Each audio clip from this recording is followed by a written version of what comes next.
Pickaxe.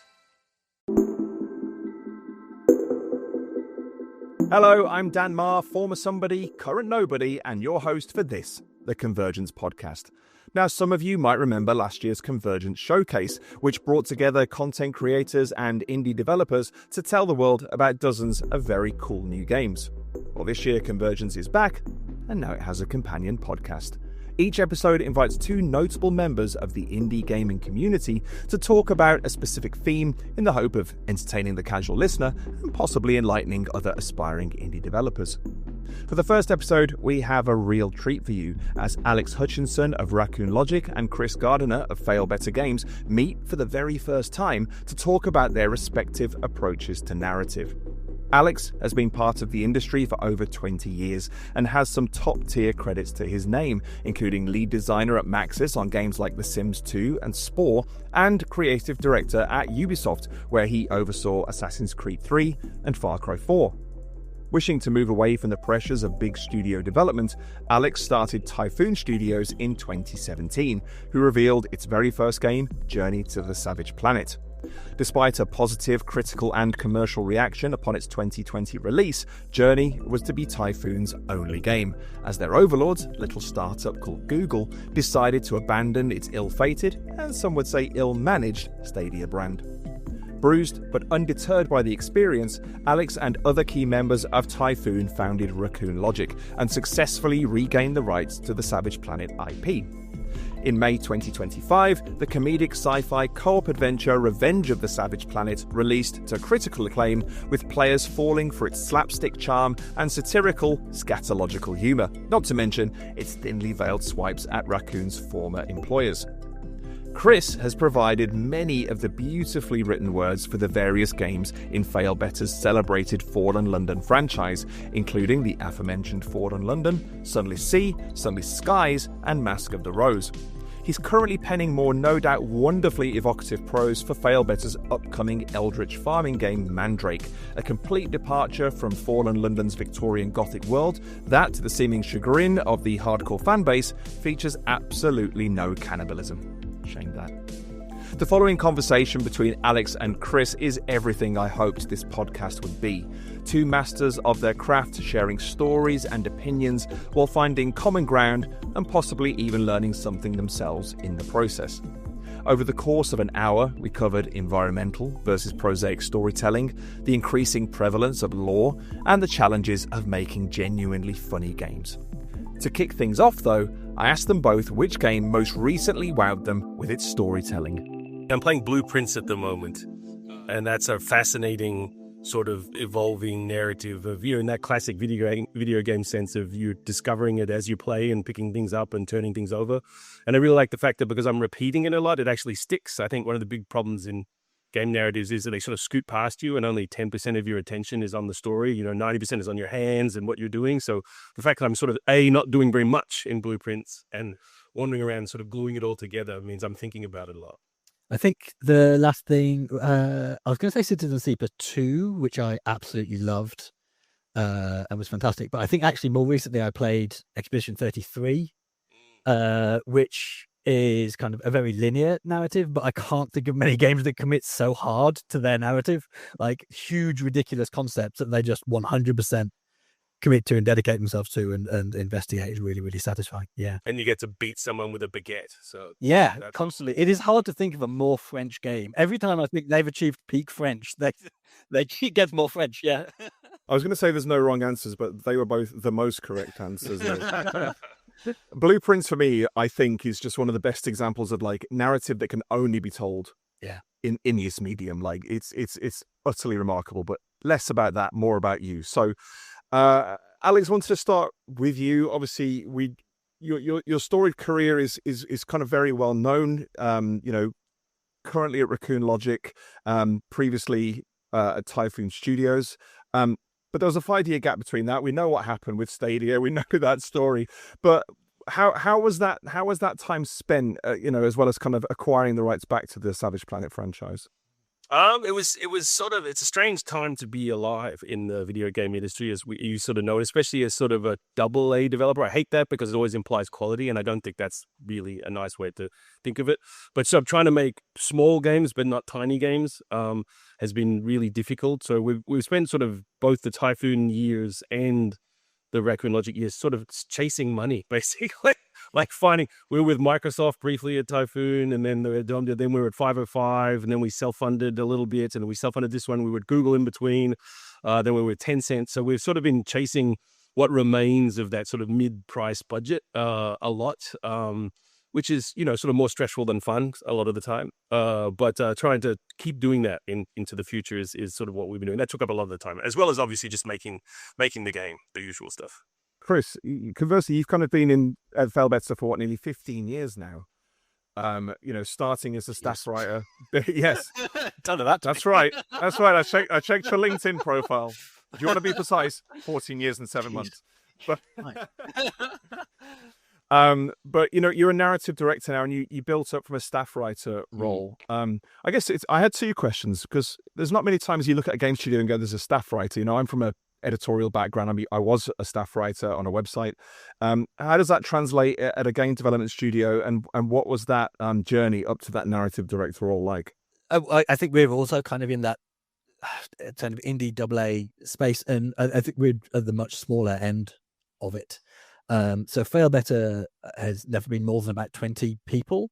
To an extent, it's just like being a staff writer and working. The jump is much smaller. Basically, it's not like I went from writing Barks to then suddenly having to narratively direct entire games. And the way that our games work is our writers get to do a lot of design and have a lot of control over the content that they're writing. We're quite privileged in that way. So it felt like a more gradual kind of increments of responsibility and stuff as time went on, really. Yeah, and I should say, like, we're 30 people, so I was gonna say it's not very small, but then it's sort of like half again. So with economies of scale, it's not the 600 people on a team down the road at Ubisoft, but yeah, so it's still little. I think I like to call it the death seat, Chris, which is like like you can't fund it yourself, and it's when you go and talk to the big companies, they're like, "Can you do it for $50 million?" And you're like, "Absolutely not. No, that's a terrible idea." Where does narrative figure in your development process, Alex? I mean, we just heard from Chris that basically it's really built from the narrative up. To me, it feels with you, it's more about the sort of the play first and finding the seed of the game, and then building the narrative around that afterwards, maybe. Yeah, I think it's a lot. Hopefully, if it works, I really feel like you hit it on the head when you mentioned Blueprints, which is we're trying to make a narrative that can only be made in video games. We don't want to make a poor movie, and we don't want to make a poor TV show. So for me, it's almost question and response. So what can the player choose to do? What challenges do we put in front of them, which is a question? And then what's the player's answer? And then what does the game do with that to hopefully ask a new question? Is sort of the way we in our fantastical version, we like to think about it. So it's about exploration, the game, which is where do you go, why would you go there, when you find something, what do you do with it, and then what does the game spit back? And then the rest is sort of world building to me, although that's a way overused term. So all the stupid ads and things are there to just sort of paint a portrait of the sort of crazy, awful future that you find yourself in, which we like to think of as an optimistic dystopia, like a bright and happy, like you're fucked, but you're still doing your best to have a good time. So those are the sort of two parts, I think, just sort of the world you sit in, and then what opportunities you get in the game. But I think one of the really interesting things about the Savage Planet games is like how many places you find to put narrative and comedy in particular. Like every single thing in those games is funny, from the writing to the visuals to the gameplay to the animation, like the character animation and stuff. Yeah, well, I think it's also like I don't like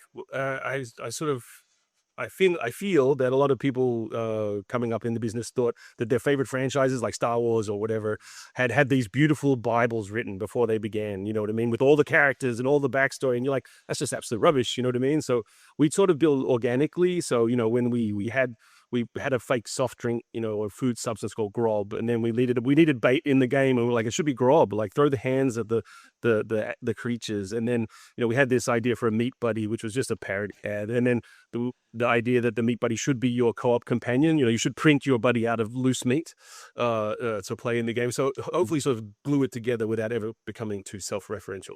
Is that flexibility that you've got there? Do you think that's a feature of being AA rather than triple? Absolutely, and independent in that all these ideas. I think AAA shaves off the pointy ends, of everything, or the risky things. And when you can make the decision yourself, or if you can just keep it quiet, you can sort of sneak it through in the AA.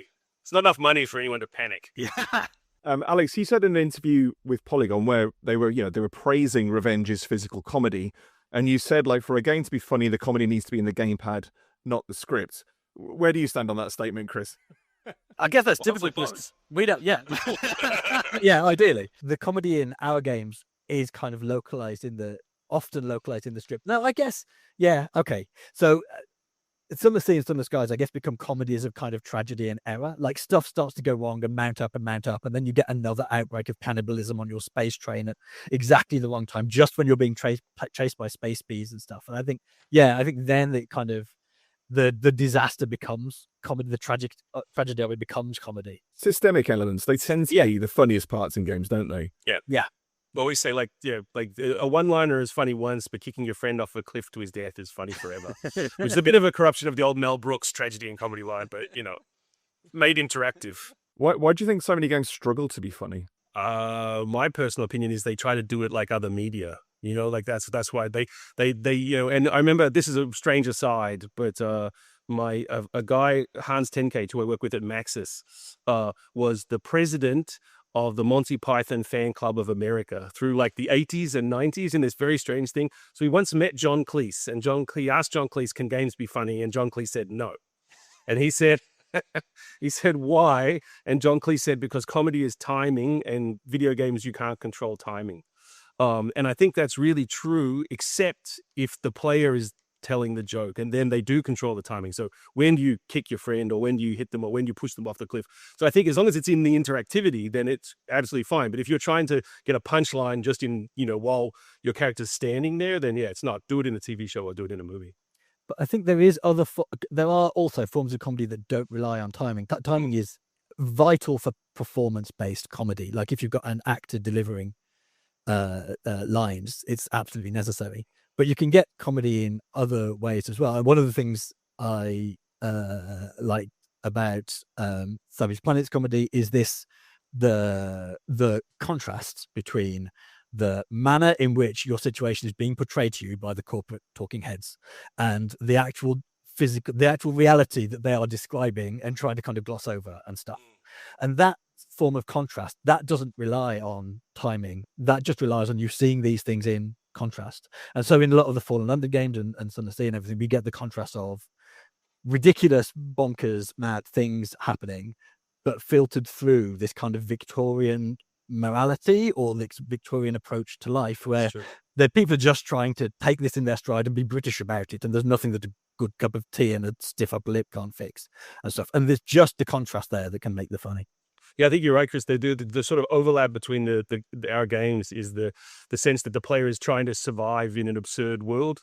You know what I mean? And I think that's the sort of joy of it. And I think that's also easier to laugh along with as a player. You know what I mean? Like, I also think I've got sick of, and I try to avoid it forever, of telling stories or letting the player be the important person. Yeah. You know what I mean? Like, I liked it. It happened obviously in Assassin's Creed, but that was, you're a secret important person at least. But usually you're just like a loser or someone who gets stuck. You know what I mean? Or gets, like in Far Cry, you're an idiot who turns up to bury their mother, quote unquote. When we know as the player, they just want to shoot guns and ride elephants. So, Chris, your next game, Mandrake, it looks beautiful. It appears to be tapping into the love of cozy farming games, but there's definitely this sort of trademark Failbetter darkness underpinning it all. So why was this after Fallen London and Sunless Skies? Why was this the one that you collectively chose to tackle next? And what is the Failbetter difference in that game? We had a big process of talking as a company about what we wanted to do next, and what we had the skills and experience to do, what we wanted to do, what new skills we wanted to learn, and what places we wanted to push ourselves in. And frankly, what would be kind of commercially viable. If you're not thinking about that, you're going to get yourself in trouble very quickly, and you're probably not going to be able to finish the game. So we had big conversations about that, and we had a bunch of different kind of concepts for games suggested, and one of them was Eldritch Farming Sim, which our CEO Adam had suggested. And when he first kind of mentioned it to me, ages before we were talking about what game we wanted to actually make, I was saying, oh, surely there has to be a Fallen London game, right? Like farming in Fallen London, you've got weird Fallen London kind of monsters, and it's farming under the ground. We could make it really weird. And then he kind of explained the idea a bit more, and it became clear it wasn't going to fit in the Fallen London setting at all. It wasn't, for a start, it wasn't a fundamentally cynical game, and all the Fallen London games have this very strong streak of kind of cynicism running through them. So we knew that was going to have to be we wanted it to be a different setting. We were also very ready to do a different setting. We've been doing this game for 15 years. We haven't been able to write about the sodding weather. Do you know how painful that is? Like not being able to talk about the weather at all, ever. It's infuriating. And we don't get to write about the natural world much. And so we wanted to kind of push all that stuff. And we were really attracted to the idea of a game where you were a little dude running around, and none of our games have had you be a little dude running around. And that is really powerful. Like it's so much easier to communicate to people what this game is and what you're doing in it when you're not an abstract space train or a collection of verbs and nouns. But do you find that takes away, like what I love about Sunless Sea and that is like, I can imagine a lot of space. You know, it's more like a book in that sense where there's a lot of taking place in my imagination. Once I'm a little person, then I'm that little person. You know, kind of like, so, yeah. The big challenge of kind of working out how the narrative is going to work, and this is what I've been doing for the last few years, really, is trying to work out how we tell stories in this setting. And the big shock has been how constrained it is. Because yes, absolutely. In Fallen London or Sunless Skies, a lot of the writing happens when you dock at a port and you go into a prose thing. And then in that context, we have huge control over scene framing, where something happens, when it happens, what's going on during it, when it stops. And we don't have that in this game. We have fixed NPCs with schedules. So where they are and what they're doing is determined by when the player decides to talk. And you also, and once you can see the character, you also have to pay for the scene. Yeah, exactly. Yeah. Suddenly it becomes much more expensive. Yeah, here's me writing stuff about, oh, the smith is kind of hammering and doing this and that. And then suddenly, well, actually, we can see what the smith's doing. They're not doing that right now. Yeah, it all gets more expensive suddenly. And the other big thing we were shocked that really kind of hit us and was a big obstacle was stakes, because this is the same constraints thing, the cost thing that lots of we can't invent a character in a scene and bump them off now. We've got a fixed number of characters. They all have unique art. They all have their own animations. They have their own models, their own schedules. They perform important kind of gameplay functions. We can't just bump people off or have them leave or whatever. So we've got to work out how to make the stakes for all these character stories intensely kind of personal and still affecting. So it's been a huge change. Yeah. Yeah, well, but one solution I had to the same problem I mentioned is like, as I want the player to be in the game, not the character. I'm not a fan also of inhabiting a character. I want to be sort of you, so I don't let them talk, as much as possible. So whether it's, most of the time, so then that seems to help. Yeah, right. Yeah. Don't let them say, because they say something that you don't agree with. Suddenly they're a character. They're not you. We have a balanced meta. We have a lot of players who like to inhabit a character, but we also have this thing of this kind of playful relationship with the player where we're kind of trying to offer them incredibly bad decisions and seeing if they'll go along with them. We're in this kind of game of chicken with them. And that is a player thing, not a character thing. Yeah, that's great. Savage Planet, it leans on the recorded video, environmental storytelling to communicate narrative, Fallen London, etc. I mean, even looking at Mandrake, there's still a lot of text-based world building in that. Is there interest on either side in sort of exploring those other avenues of storytelling? Is there more environmental storytelling in Mandrake, for example, with everything you've just sort of referred to? Yeah, there is definitely. The thing that I'm really envious of Savage Planet is so much kind of spoken delivered dialogue, and with the probes that follow you around and constantly kind of commentate on what's going on. That's such a powerful tool, and we hadn't done anything with recorded dialogue before, but just recently we did the trailer for Mandrake, and we had an actual proper voice actor actually kind of read the little thing out, and it was like, oh man, this is really powerful. Like this is so good. Although we get like, it's very polarizing. Like we get some people who are like, that's why we added the option in both games to turn her off or make her less talkative and tell her, yeah. Some people love it, and other people like, she won't stop talking. Why does she go on and on? And I tried to make it a little bit this one. You can switch the voice between a sort of, a male and female, or, two different style voices to add some variety, but it's tough. But I have a great fantasy of one day making a text adventure and just doing like Zork Zero, basically, like something like that, like those old games. Yeah. Mostly because I find, collaboration over long periods is so difficult. And I have this fantasy that you could shrink that team down to like 2 people, and that, that might be fabulous just for a moment, and then probably terribly constraining, and I'd come running back. But it'll be fun for a couple of weeks. Like Revenge's story, to me, knowing the history with Stadia and things like that, there was an element of it that to me felt like it was quite an exercise in catharsis for you as well. Would you agree with that? Do you feel like it's out of your system now? Like, where do we go from here? We were very upset. We were not happy boys and girls. It was a deeply unpleasant experience, and we already had this idea of, like obviously that you're in a corporate dystopia in the first game, and then we're like, well, we just lived a version that seems even worse than the other one, because at least you had a job, the first one, on the alien planet. So we're out there on the street, sort of shoebox in hand, and it just seemed to sort of work. And I sort of kept the frame of the game loose. And then we just stuck Revenge in there, almost like Revenge of the Jedi, you know what I mean? Of like, we just put it in like as a cheesy thing. And I was like, oh, maybe it is about revenge. And, it's a fun, sort of fortuitous, accidental collisions of things. And then it just been like, all right, let's just make Alta a version of Google. And, and so for a while I was writing only things that they'd said to me. and that was cathartic. But then we had to go a little bit further, but not as far as you might think. Some of this stuff.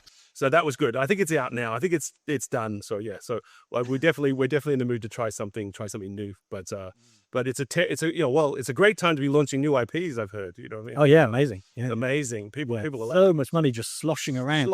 Exactly. You can't get out of its way. Yeah. But I know. So we're still figuring out what we're going to do next at all at the moment. So we've got a roadmap for the rest of the year for Revenge to finish it up.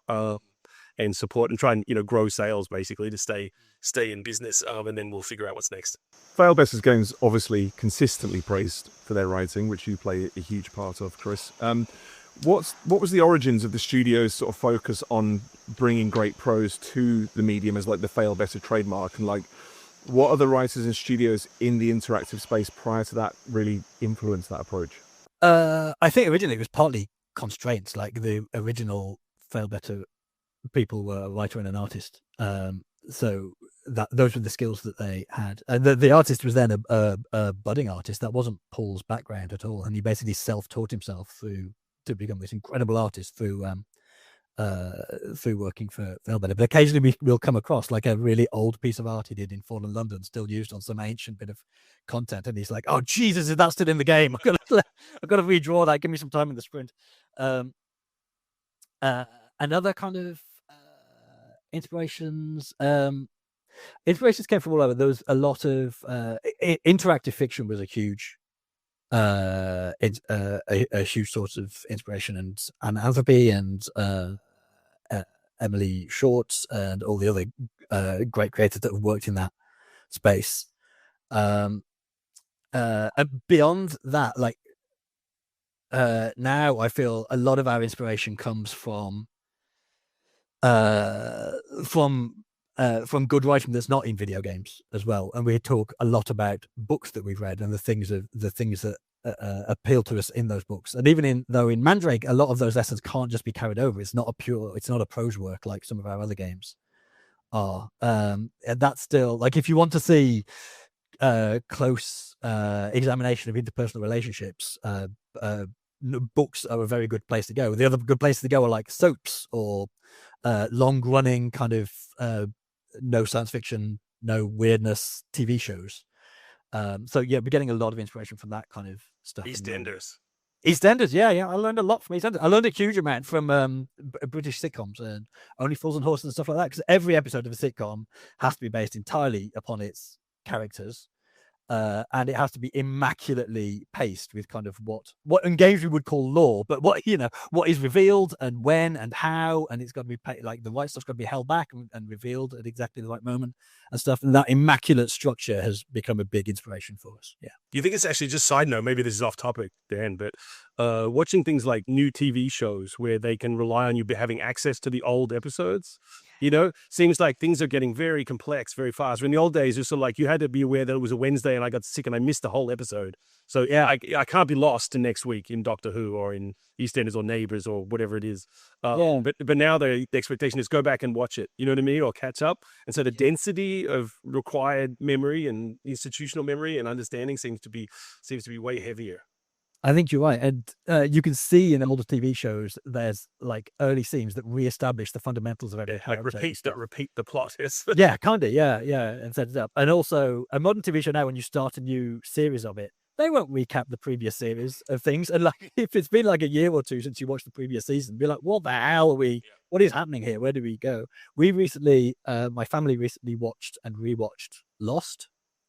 It's a fascinating, kind of incredibly influential show for many reasons, but it was fascinating to see, very ahead of its time. It's fascinating to see how much better it works in a binged format than in a weekly format, where we're not having to remember things from 4 or 5 years ago. We have to remember things from a couple of months ago, and the time that's unfolding for the characters, which the whole series takes over like 100 days or so, with a couple of big time skips in it. But if you were a viewer, that was 6-7 years time. Like the fundamental experience of the viewer and the characters were totally out of sync, and I think caused a lot of the kind of reason that viewers kind of struggled with some. Strangely, my family and I rewatched a big chunk of Lost in the last like 2 months as well. I don't know why. Like my daughter's 6 and she's sort of into weird stuff and she likes Alien, but so she watched it. But I thought what struck me was, how did anyone not think that this was a mystical purgatory style thing from the start? They seem to be flagging it every episode, like in the first season, you know what I mean? I was like, he follows his dead dads into the forest and finds an empty coffin, and then people just appear and disappear. Anyway, I guess people weren't used to it, but it's very funny. The audience wanted a completely different show than they were being given, and I think the show they were being given was drastically better than the show they wanted. But yeah. So referring to lore, I mean, where do you stand on the kind of increasing prevalence of it? It feels like I watched the Nintendo Direct about Donkey Kong Bonanza recently. Aside from the fact it looks fantastic, a young version of Pauline, the sort of damsel in distress from Donkey Kong. Diddy Kong, Donkey Kong, and Bruce. You know what I mean? Pauline. God's sakes. It's just someone, it must be in Japanese, it must sound like they're related somehow. You know what I mean? It's like, Pauline-san. They're like, no, Pauline? Why does she have a real name? Well, she shows up as a little girl and people are like, how can that be that? And people are obsessing over the lore in a Donkey Kong game. Like, it's wrong. Where does it end? Well, it's foolish. It used to be. I think that's one of the reasons Nintendo has such success. Is it doesn't have lore. It just is. It has kind of like a structure, and it has a feeling and a mood and an emotion. But I was really put off by the talking in Mario Brothers Wonder. Super Mario Wonder. The little things that talk you with actual voice. Yeah, and I'm like, no, this is not right. Like I was hunting through the menus trying to turn it off. But I find it strange, and I think it's very dangerous too, because on Assassin's Creed, when we did 3, which was meant to be the 3rd one, and ended up being the 5th one because of the money. Yeah. I realized that we had this ongoing story. To your point, Chris, where at that point we were going to ask people to remember stories from 7 years ago to include in the present day storyline in that game. And it didn't make sense to me that you could have been in primary school and you're now in college. And I'm saying, remember in primary school when this happened? It's just not gonna happen, which is why we killed Desmond in the end. I was like, we'll take the bullet for this. They killed Desmond. He's got to go. He really did. Because the original idea for the game was that there was going to be, the Altair, then Ezio one game, then a present day Desmond game, and that's it. Right. Wow. And that makes a lot of sense. Yeah. Until it's very successful, and now you're going to go on forever. And so everything's being retrofit. So I was like trying to give a nod to that and just like at least wrap it up roughly the way it was meant to be wrapped up.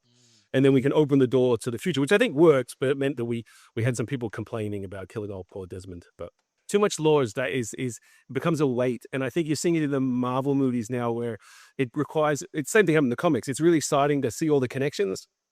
And it builds up when it's a normal amount, and when it's a huge amount, and you need to remember TV shows and movies and all this sort of stuff for 10 years, then people start leaving the franchise, and you're only left with the hardest of hardcore fans, and they're mean, horrible people. And they will yell at you, and it's what killed RTS games with complexity, not lore. But like all this craft builds up, and then there's things you can't do and things that you must do, and normal people just like it's very confusing, and they're all dressed funny, and they just leave. But the fighting game scene is very similar as well. I can't believe they go in lore and fighting games. That melts my brain. So I think there's context. There's games that just don't need it, and there's media that just doesn't need it, and it's fine for a thing to be standalone. Like not everything has to be a huge interconnected universe, whatever. But as someone who's writing a game that's 15 years old and is now more than 4 million words, like I'm pro lore in the right when it gets it's like that, and I don't mind. One of the things I liked about Marvel when I was into the comics, both as a kid and then when I got back into them and as an adult, was the sense that the world was bigger than you quite understood, and sometimes something would be happening and you're like, what the Jesus is happening over there, what am I missing, and stuff. And when it's done well, that's quite satisfying, and when it's done badly, it's absolutely infuriating. But I guess my background is kind of in history, and like you can never know all the lore of history. Like it's all just this huge mess of crap happening to everyone all at the same time. Like I like that sense of what's going on. No, I think you're right. The vibe is good. I think maybe where I had started to get a problem, because I was a huge comic book fan as well. And then, when you discover them, you're like, oh, they all exist in the same unit. That's amazing. And then, there's other things, like you said, that you don't understand. But then when you start expecting it to fit together properly, I got super frustrated. Like, I'm like, wait, they're not even there. Like, and I'm reading 17 comic books and 5 of them are contradicting the other 5. And so they raised my expectations too high. But again, in the Marvel movies, because they had Fahey running the whole thing right up until the end game, it all did fit together for once, because he was able to say, no, you can't have that character. Yes, you're almost like the X-Men when Chris Claremont was writing it. You know what I mean? He was like running that entire universe of mutants, and so he could make it work. And then it just sort of starts to go pop now, and I'm curious to see if they can keep it together. And also, we're stuck with all the D-grade characters now too. There's commercial pressures that come in as well. Like we're talking about Lost, and partway through season 1 of Lost was originally meant to be 3 seasons, and partway through season 1, the writers were told, you are going to be writing this forever. There are 20 million viewers. keep it going. Bring in a smoke monster. You can figure out what it is later. What is just smoke? Anything.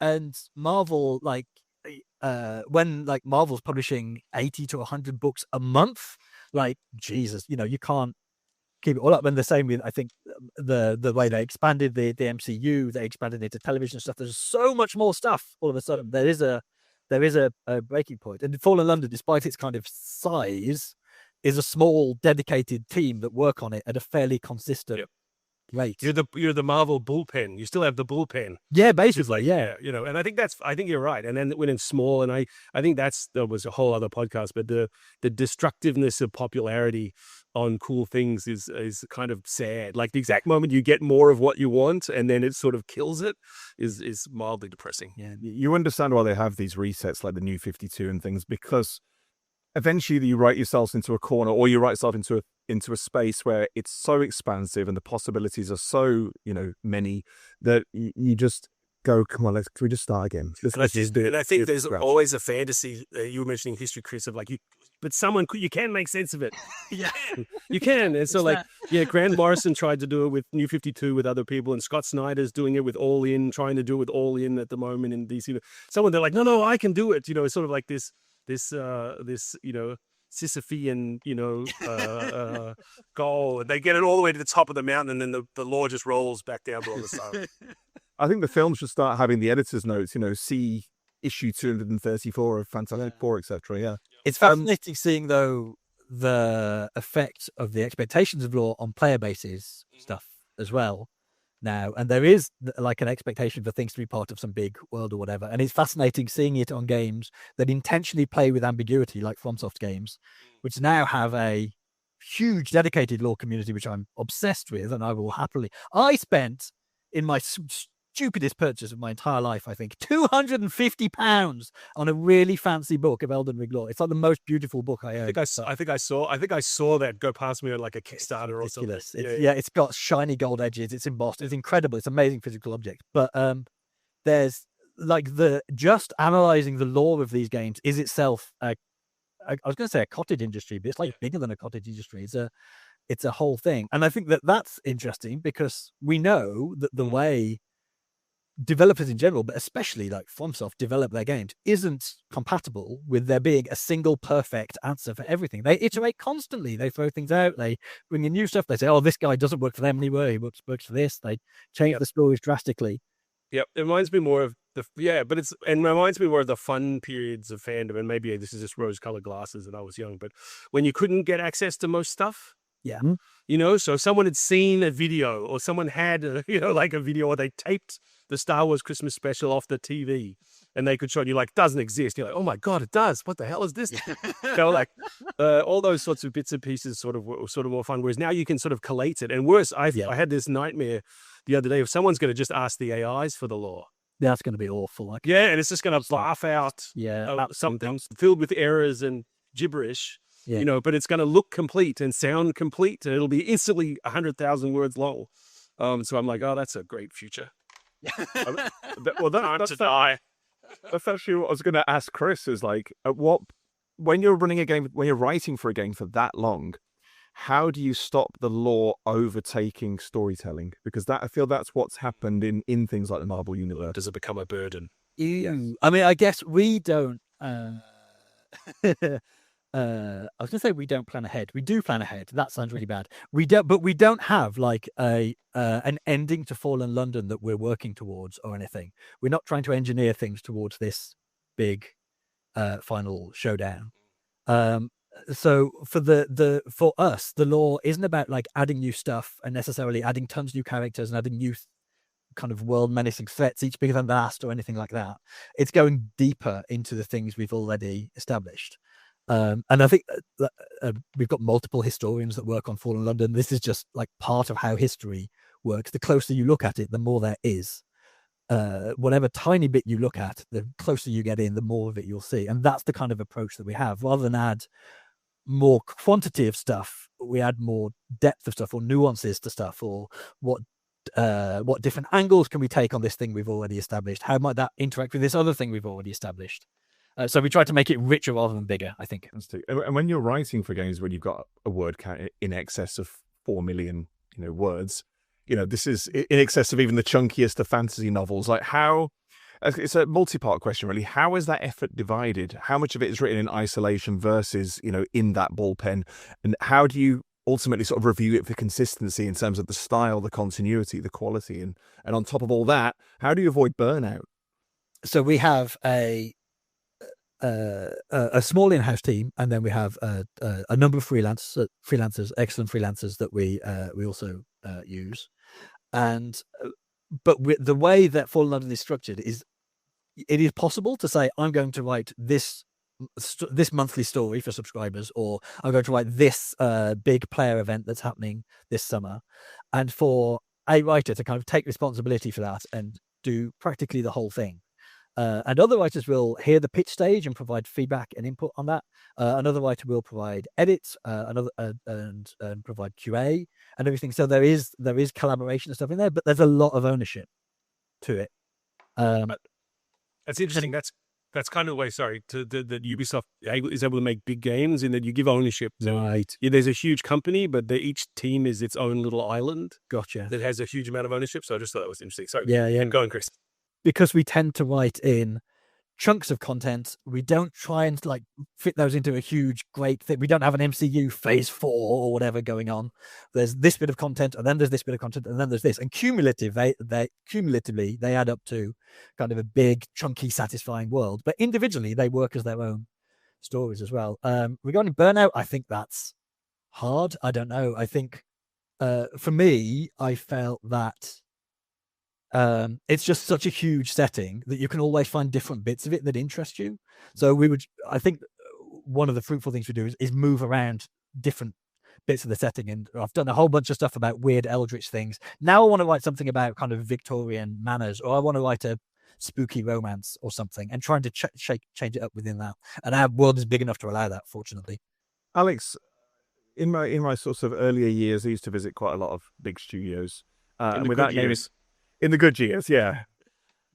The less wrinkly years. I was shocked, actually, when I went to AAA Studios and spoke to the narrative designers about which way round it was done effectively. You know, they basically build an entire game, put some missions together, and then go, hey, make this make sense, like afterwards. Yeah. Was that kind of your experience of the system? And which major studios do you think are, I guess, reversing that and are providing successful examples of storytelling? I think it depends what is primary in the game. You know, so some like the AC games were always pretty story heavy first, you know what I mean? Because we had the historical setting, and that led to the character. You were going to be playing in a situation that existed, that we were going to insert our nonsense.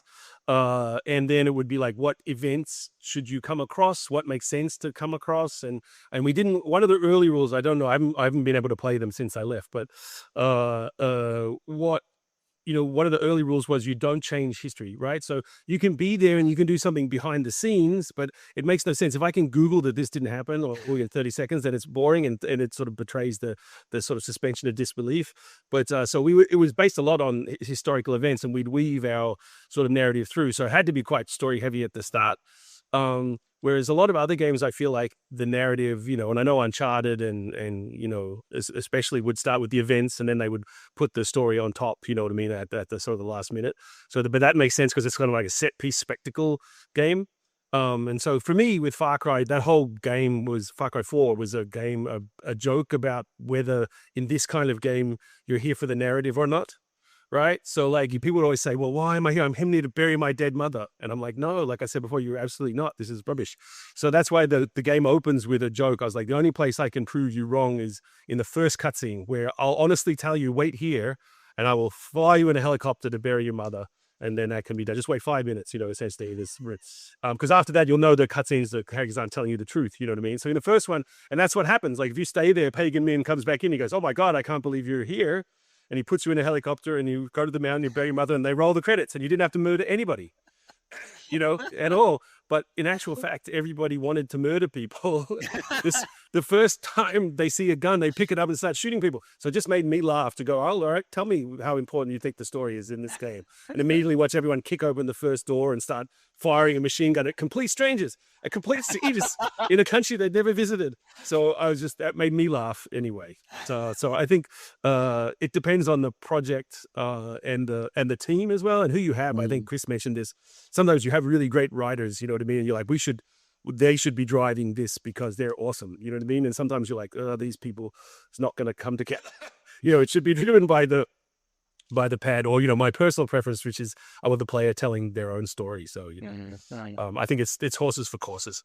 To what extent with Mandrake do you think players are going to have control over their stories? Is there any intention to afford a bit more freedom in that regard, because there's much more of a character-led focus?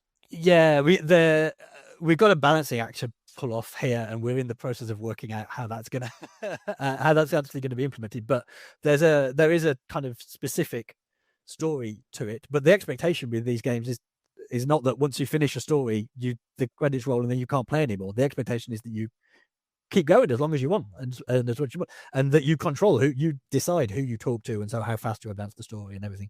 So that's what we're trying to balance in this. It's not so much we want the story, that's what we're known for, that's what we're good at.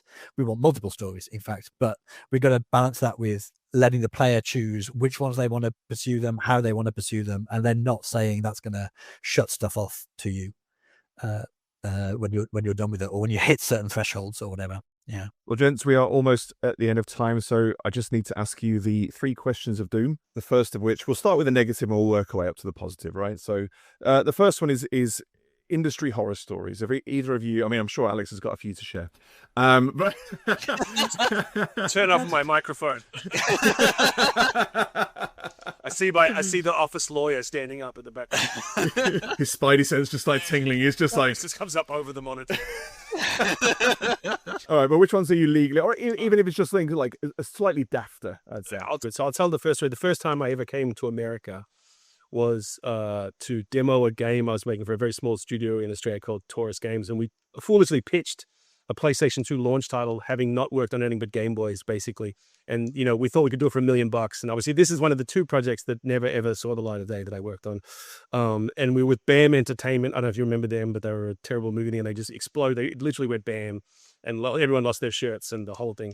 So anyway, so I'm down there, and we had this really shitty sort of first-person shooter game, which was originally based on a movie called The Recruit, and we'd moved over to something else. It was all the bad things. And we're in the room, and I get to Sony. We'd worked for like 50 days straight in Foster City, and I'm like, amazing America. This is like early 20s. And they usher me to the room to demo to the Sony people. And as I walk in, a Sony rep takes me aside, and he says, "Hey, just so you know, we've decided as a company to never approve any BAM Entertainment game for publication on our platform." Oh my God. And then he goes, "But anyway, good luck presentation." So I was like, I'm standing there, I'm a kid, basically, and I've worked a lot, and I thought we had a chance, and we've just been told there's no chance. So anyway, I was like, all right. So I got there, and I had to do an hour presentation to like Sony, our stuff, and they're told there's just no chance. And they were very nice. And right at the end, any questions? No questions. They all got up, said thank you very much, and exited the room. Wow. Yeah. Anyway, at least, so then I just had to move to America. That was the point. I was like, I can't do this anymore. I'm going to go where the games get published. So then I moved. How about you, Chris? Have you had any... Yeah, I mean, the horror stories in this industry are so horrible, you just don't want to talk about them. But I think of this as like a sort of a group therapy. Yeah. I have... there's one I'd really like to talk about. Can I talk? This old NDA that I don't know. I'll talk about a different one, which was quite kind of similar to Alex's, but it was back when Failbetter did client work. We'd been working on this game for a client, and we were quite a long way through.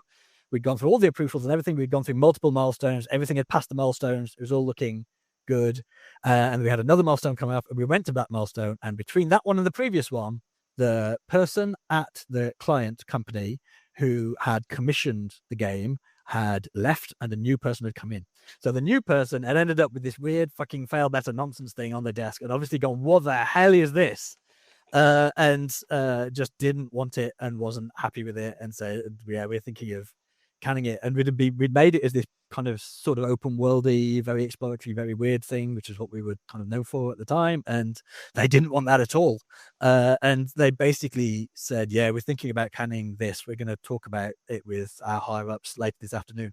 So that lunchtime, that afternoon, my co-writing partner and I had to go away and literally rewrite a pitch for the entire game, making it from an open world thing into a linear kind of a linear, straightforward, very simply kind of traditional narrative game within that afternoon, without any changes that would mandate rewriting stuff or new assets or anything like that. And we did it, but it was a very exciting afternoon, and it was still, at that point, it's not landing on kind of happy ears and stuff like the. Did you do it at the pub at least? No, we didn't. We were working remotely. We were in tiny rooms. Terrible. It's terrible. All right, so moving into this more positive now, the one that we call the thrill of the new. What does it take for a new game to excite you? And is there anything on the horizon that's kind of prompted that feeling? Something you've gone, I've not seen that before. I'm really, really keen to try that out. I'm into verbs. So like the idea, any game where I can see an action, where the button press makes something happen that hasn't happened before. So I haven't seen much. I think we're getting into sort of a consolidation phase where, there's been so many cool indies and, so many cool AAAs and AAs, hopefully, that we've found most of the verbs. So it's more the collisions then I'm interested in. So I forget, I'm going to lose the name, but there was every pixel matters sort of pixel game where there were properties on every pixel so they could melt or burn or all that sort of stuff. And there was a 2D. Anyway, that I forget, I'm losing a pitch for them. But I've got it. It begins with an N, right? I think so. But it was the idea that all of the world, your actions could melt the world or freeze the world or move everything around. It felt very dynamic and very... Noita? Yes, that's the one. Yeah, and that was really cool. And so things like that excite me, but there's not much at the moment. We just finished. We were very heads down for the last few months. So I'm only coming back up for air now. How about you, Chris? It's turning into a combination of things that excite me about a game now. The first one is stupid, but it's short. Like, I really like short games because you can finish them. That's really good. And like, I put 250 hours in the last couple of years into Elden Ring and its expansion. I put another 100 hours into Star Wars Outlaws and stuff. Like, I really like shorter games that I can finish in 5, 10, 15 hours. Those are lovely. Those are brilliant. I like games that commit themselves to their world. They know what they're doing. They know what kind of tone they're going for, and they just go for it 100%, exactly like the Savage Planet games do. And I like games that have an opinion. It's quite hard for me to get into kind of generic sci-fi or generic fantasy these days. But if it's got an angle on that, if it's like folkloric fantasy or horror sci-fi or something, or kind of working class sci-fi or something, like Citizen Sleeper does, that stuff I can get excited about. Just a different lens onto it. Yeah, I read that 100%. It reminds me, I don't know, something else I enjoyed recently, which was Kingdom Come Deliverance 2. And it's kind of a busted game in a lot of ways, but it's kind of magical in other ways. It reminds me of like when I played Daggerfall, of like when, you could see the little text pop up and it would say, Lord Schlimmelblomf has been promoted to this. And I'm like, what the and it's a bit like you also mentioned, Chris, where it felt like the world was big and I was in a thing that was happening. I don't know if that mattered at all, but like in Kingdom Come Deliverance 2, where I took off my pants in the middle of town to put on better pants because that's how it works. And then a guard came past and went, ooh, and put on my old pants. And I was like, this is gaming. You know what I mean? He stole out, he frick pants. And although probably funnier in speaking to British people because you say pants for underpants, but so I probably told a story I wasn't telling. But but yeah, I thought that was magical, like those systemic little clockworky things. And again, as you mentioned, the things that can't happen in a book.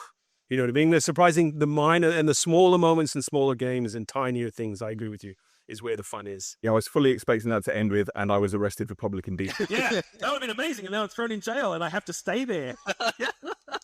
Yeah, I love games that make me stay in jail. That's the other one. Like even if it just shows the clock going, it's like sit in it. And finally, we have the Convergence Indie Hall of Games. So what is an all-time great indie game that you both think should be inducted into the hall? I'm going to cheat a little, because if we go back in time, what is indie? I don't even know anyway backside. But I think out of all of the bizarre things I played over years, that an old game, the Addams Family platformer on the Amiga 500, was one of the best things ever. And it was like a non-linear platformer in like 93, and I wrote an article for a while ago about it. But like, that you start in the house and I can go through the doors and I can go into any level in any order and I can go in both directions usually in that. For me, was sort of mind expanding.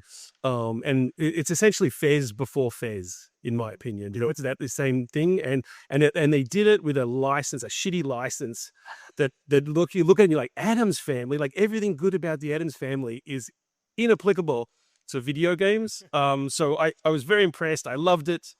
I bought it for £50 from England. Had to be shipped out. Took 4 months to arrive in Australia. Oh my God! Time. So the level of, you imagine now they can't. It's a 2-hour download. They'll lose their mind. I had to wait 4 goddamn months to get the crushed box, in the mail. And £50 was like 120 Australian dollars at the time, or something crazy like that. But luckily, it was very, very good. I remember it well. Was it you played like a sort of super deformed Gomez? Yeah. And it was made by Ocean, right? Yes, it was all the things that shouldn't exist, and you saved all the members of the family. And the central room in the house was Lurch at the piano.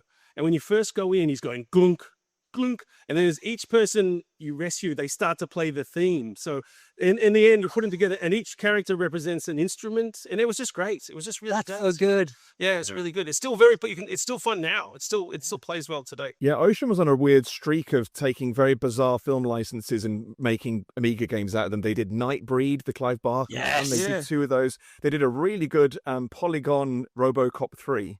Yeah. Do you remember that around that era? There's also some weird stuff. Like, do you remember the Frankie Goes to Hollywood game? I do. 64. I had it on the Spectrum. Yeah, and it came with a tape.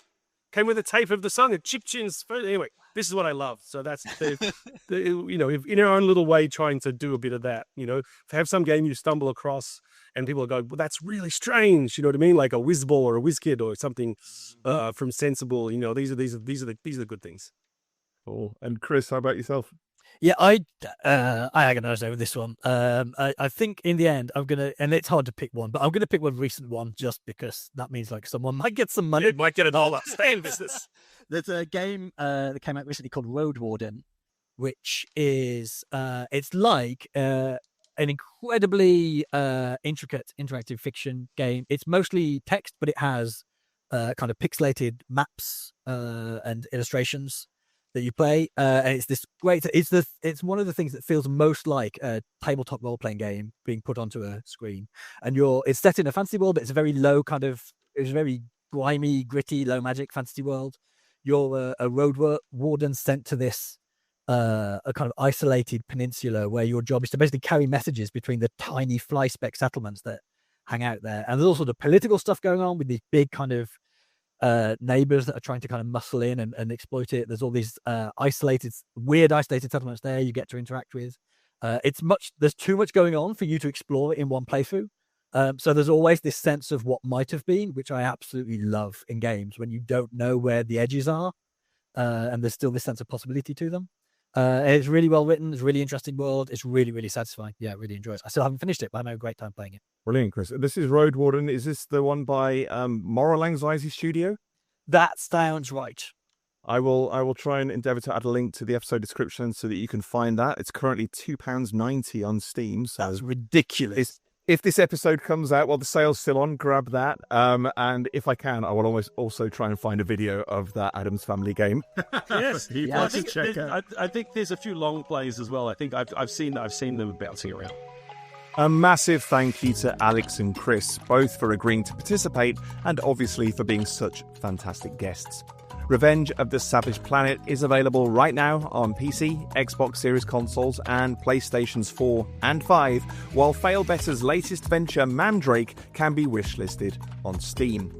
If you want to follow them on socials, join their communities, or for whatever reason, watch a 90-minute playthrough of unexpected Hall of Game inductee The Addams Family, then check the episode description for all the details. There you'll also find details about the next Convergence showcase, currently scheduled for the 18th of September. And that's the end of the very first episode of the Convergence podcast. We've got some more episodes in the can already, so please subscribe so you're first to know when they launch. Until then, however, thanks so much for listening and possibly watching too. Bye.